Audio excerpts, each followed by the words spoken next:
Belly fat and the fat around your midsection, in general, are really easy to gain, but really hard to get rid of. Carrying around excess pounds of body fat is unhealthy and unattractive. So many people take it upon themselves to fix their belly fat problem. Most of them do it by trying to do crunches and sit-ups until the fat disappears. But crunches and sit-ups are some of the worst exercises you can do because they don't burn a lot of calories at all. Unfortunately, you can't target the fat on your midsection by doing AB exercises. So, truly, the best exercise that you can do to reduce your belly fat is the exercise of self-control when it comes to your diet and what you eat on a daily basis. However, even though your diet will always be the main determining factor for how many calories you take in, there are certain exercises that burn far more calories than others. These exercises can be used to boost the amount of calories you burn on a weekly basis, which will help you burn more fat from your whole body, including the fat on your midsection. And the first exercise that I want to start with is a simple medicine ball slam. The easiest way to do this is by using either a slam ball, which looks just like a medicine ball, or a sandbag. Since slam balls are becoming more and more common in gyms, I'll be demonstrating with a slam ball. So, you're going to start with your feet shoulder width apart, and the ball in between your feet. Squat down, grab the ball, stand up, curl, and press it over your head. Then slam the ball down into the ground as hard as you can in between your feet. So, you don't want to just throw the ball to the ground, using only your arms. Instead, when the ball is over your head, you want to pull your hips back out from under you and put your whole body into the slam by bending at the waist and using the full power of your core to drive the ball into the ground. Then repeat for reps. This same exercise can be done with a sandbag in the same exact way. If you don't have access to either one, then you can literally make your own sandbag with the bag that I have linked up in the description. Just add sand and you're good to go. Another great exercise that'll get you really winded is the cable wood chopper. To set this one up, you're going to bring the pulley to the bottom of a cable cross and attach a D handle. Then, while standing with the D handle at your side, bend down and grab it with both your hands. You can either interlace your fingers or simply put one hand over the other. So, this is your starting position, standing straight up with a D handle in both hands at your side. From there, you're going to squat straight down, stand up, and with your elbows almost fully locked out, you're going to rotate the cable from your hips at an upward angle over your opposite shoulder.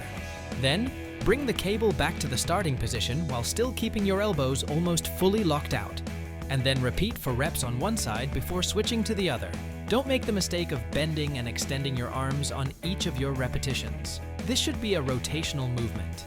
And keep in mind that most people don't perform exercises that develop rotational strength, and this is a big problem because almost all injuries occur when a rotational force is involved. So, strengthening with exercises like the wood chop can really help prevent potential injuries. Next, we have one of the best calorie-burning exercises, period, the weighted burpee. To begin, you're going to grab 2 moderately heavy dumbbells that you can curl and press over your head. Then, stand straight up with both dumbbells hanging down at your sides, squat down as you bend your back, and plant both dumbbells around the outsides of your feet. Then, jump your feet back out into a push-up position and perform a push-up onto the dumbbells. After that, hop your feet back in between your hands and stand straight up with the dumbbells. When lifting the dumbbells off the ground, you want to do it with good form, as if you're performing a suitcase deadlift. So, make sure that you maintain the neutral curve of your lower back as you stand up. And then, you're going to curl and press those dumbbells over your head. Finally, lower the dumbbells back to your shoulders, then bring them back to your sides, and then repeat for reps. Now, if you're a beginner, you can do these with just your body weight. And instead of jumping your feet out, you can walk them out and back in for less impact. Let's move on to kettlebell swings. Kettlebell exercises, in general, are very good at boosting the heart rate and helping you burn a ton of calories. In fact, according to the American Council on Exercise, the average person can burn 400 calories in just 20 minutes with a kettlebell workout.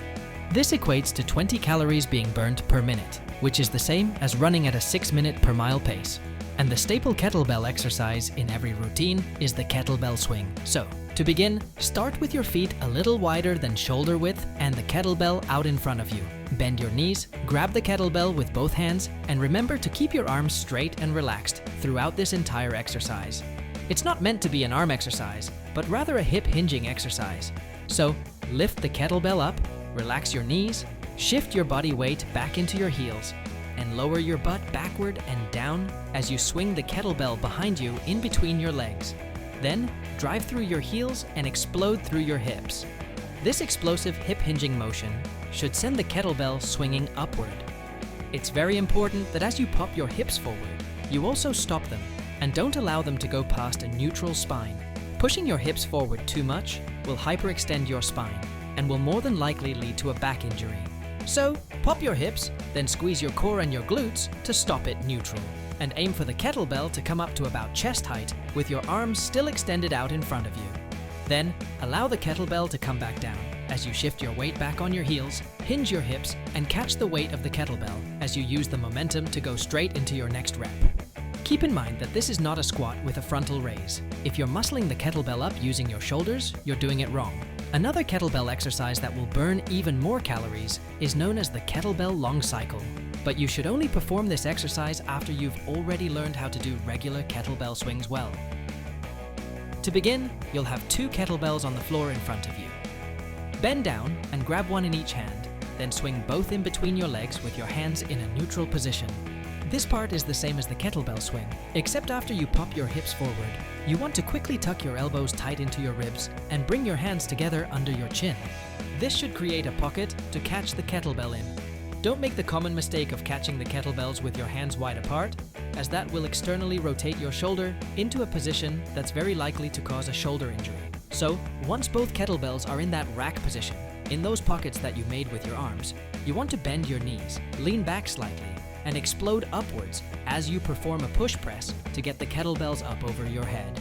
Then, lower the kettlebells back into that rack position in those pockets while simultaneously bending the knees to catch the weight. And from there, lower down and swing under in between your legs before popping back up and repeating for reps. Next, we have one of the best fat loss machines out there, and all it is just a big, long, heavy rope, the battle rope. Now, there are many exercises you can do with the battle rope for the purpose of fat loss, and I'll quickly run through a couple. First is the alternating speed rope slams. You'll hold an end of the rope in each hand, slightly bend your knees, and make short curling and extending motions with your arms to create quick, wave-like slams along the length of the rope. With this drill, you want to focus on moving the rope as fast as possible. Alternatively, instead of speed, you can focus on power by performing overhead rope slams with both arms at the same time. Just like with the slam ball, we're going to raise both of the ropes all the way up over the head and slam them all the way down using our whole body, especially our core. Then, lift back up over your head and repeat for reps. One more variation involves holding the rope in your hands upside down, and then you're going to raise the rope up and loop it across your body and then slam it down. After that, you're going to loop it up and over to the other side, slam it down, and then repeat for reps. Another great simple fat loss machine is the prowler. As easy as it might sound, you simply stack up some weight onto a prowler or a sled, and you push it down one way, then bring it back the other way for a complete lap. When my clients at my gym felt lazy and didn't feel like training, I would ask for them to simply come in and perform 10 laps with the prowler, and soon enough, the prowler became nicknamed the throw-up machine. So, if you ever feel like skipping a workout, just go to the gym and push a heavy prowler or sled for a total of 10 laps back and forth. In my gym, the length of the turf is 60 feet, so a lap is about 100 to 120 feet of pushing. The prowler also remembers when selecting the weight load. Make sure it's heavy enough to struggle. You shouldn't be zipping up and down the turf with no effort. Next are mountain climbers, and these can be done anywhere to elevate your heart rate really high. But specifically, I want to talk about a more advanced way to do them, utilizing a TRX. So you're going to adjust the TRX straps by bringing them down to the bottom a few inches above the ground. Then, you're going to take a seat with your feet close to the straps, and you're going to cross them over so that the left strap is on the right, and the right strap is on the left. Then, put your feet into the straps and throw one foot over the other as you turn over onto your stomach. From there, you'll get up into a push-up position and start performing mountain climbers by bringing one knee up towards your chest and then alternating back and forth with your other knee for reps. Another great exercise for that transverse or rotational plane of motion that involves slamming as well is the hammer swing. Now, not everyone will have access to this exercise, but anyone that seriously wants to try this can go to a junkyard and pick up a tractor tire, either for free or for dirt cheap. You would also need a long-weighted hammer, weighing 5 to 15 pounds. Then, stand in front of the tire while gripping the hammer at the end with both hands. stand in a staggered position with your left foot in front of your right. Swing in an arc-like looping path around your right side and over your head. Then, pull your hips out from under you, contract your core, and slam the hammer down using your whole body as the hammer bounces off the tire. Switch your stance so that your right foot is now in front of your left, and now loop around on the other side, slam it down, and repeat for reps. Finally, our last and final exercise that burns a lot of calories is the Turkish get-up. For this one, you can grab any kind of weight in one hand, regardless of whether it's a dumbbell or a kettlebell. Just make sure that it's a moderate weight load and not too heavy. You're going to lay down on your back with the weight in one hand, pointed straight up towards the ceiling. Take your leg that's on the same side as the weight and bend that knee. Meanwhile, your other leg is going to stay straight. Then, sit up while still keeping the weight pointed straight up towards the ceiling and prop yourself up on your other elbow. From there, continue sitting up while extending your elbow and then plant your hand on the ground behind you. Then, you're going to lift your hips up off the ground as if you were getting ready for a side plank. But instead, you're going to make room to slide the leg that's closer to the ground back behind you and plant it into the ground not too far from where your hand is. Then, you're going to come up into a lunge position and stand all the way up with the weight above your head. Then, you're going to reverse the movement. So, lunge post, kick your leg out, lower to your elbow, and then return to the starting position before repeating for reps. So, those are 10 exercises that are amazing at burning a lot of calories, which should help you burn more fat. Keep in mind that these exercises should not replace your regular strength training routine where you lift weights and try to progress the amount that you can lift on each session. These exercises can be used in addition to that to burn more calories and speed up your progress. An easy way to combine all of them into a fat-burning workout is to do each exercise for 10 interval rounds of 20 seconds on and 10 seconds off. Then take a minute break and move on to the next exercise. It's going to start off pretty easy, but I promise you'll be sweating buckets by the end. So that's it. Remember to subscribe to the channel.